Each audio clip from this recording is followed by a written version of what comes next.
He was no longer invisible. The man who once walked through crowded streets unnoticed now stood in front of people who were beginning to listen. It didn't happen overnight. There was no sudden transformation, no dramatic moment where everything changed. Instead, it was slow, quiet, almost unnoticeable. But something had shifted, because for the first time in his life, he had discovered something more powerful than talent, more powerful than ambition. He had found a voice. At first, it was just a small room, a dim, quiet place filled with men who had little direction and even less hope. They weren't leaders, they weren't powerful, they weren't even important. They were simply searching for meaning, searching for answers, searching for someone who could explain the frustration they felt but could not express. And that's when he began to speak. There was nothing special about him at first glance. No wealth, no position, no authority. But what he had was something far more dangerous: conviction. He spoke with intensity, with certainty, with a kind of emotional force that made people pause and listen. He didn't speak about complex theories. He didn't use complicated language.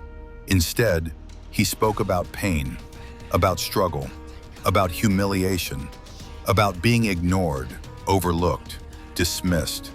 Things every person in that room had already experienced. And when people hear their own pain reflected back to them, they feel understood. And when they feel understood, they begin to trust.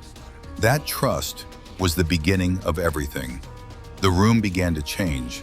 What started as a handful of listeners slowly became a gathering, then a crowd, then something much larger.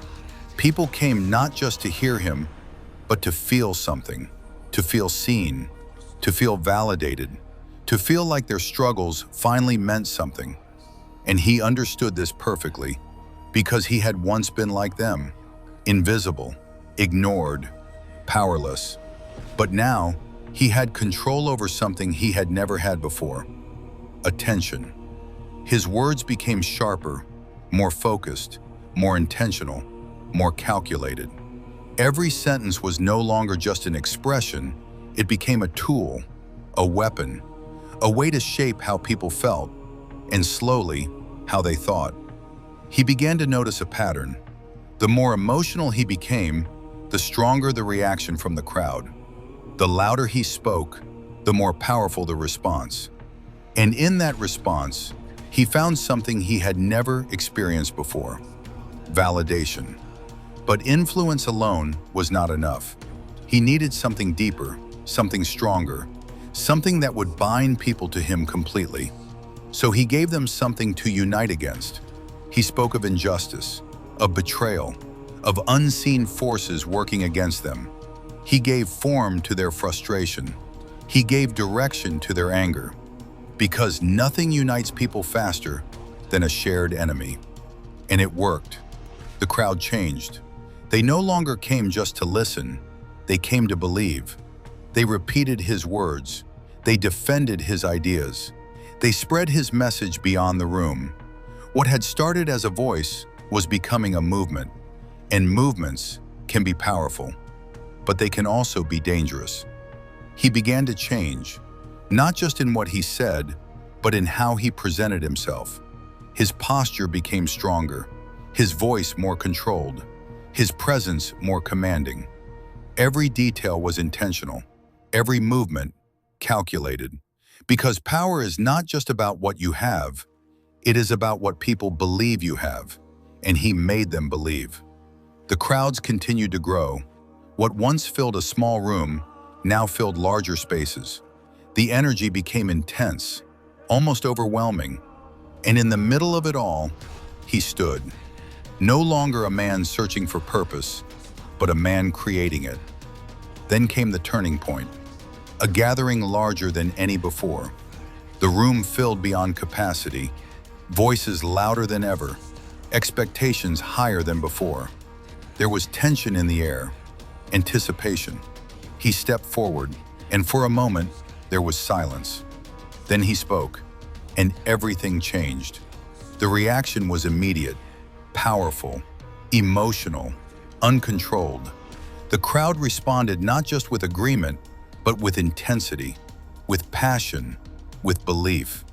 And in that moment, he understood something. This was no longer influence. This was control. Because when people stop questioning and start believing without doubt, power shifts completely. From that point on, there was no turning back. The ideas became stronger, more extreme, more defined. The followers became more loyal, more committed, more willing to defend him, no matter the cost. And he fully stepped into the role he had been building toward. A leader, a voice, a symbol, but also something far more dangerous. Because history has shown us that power built on emotion does not fade easily. It grows, it spreads, and if left unchecked, it consumes everything around it. This was not the peak of his rise, not yet. This was only the beginning, because soon, influence would become authority. Authority would become control, and control would reshape everything. The man who was once ignored would soon become impossible to ignore. And when that happened, the consequences would not remain in that room, or in that city, or even in that country. They would spread, and the world would begin to feel the impact.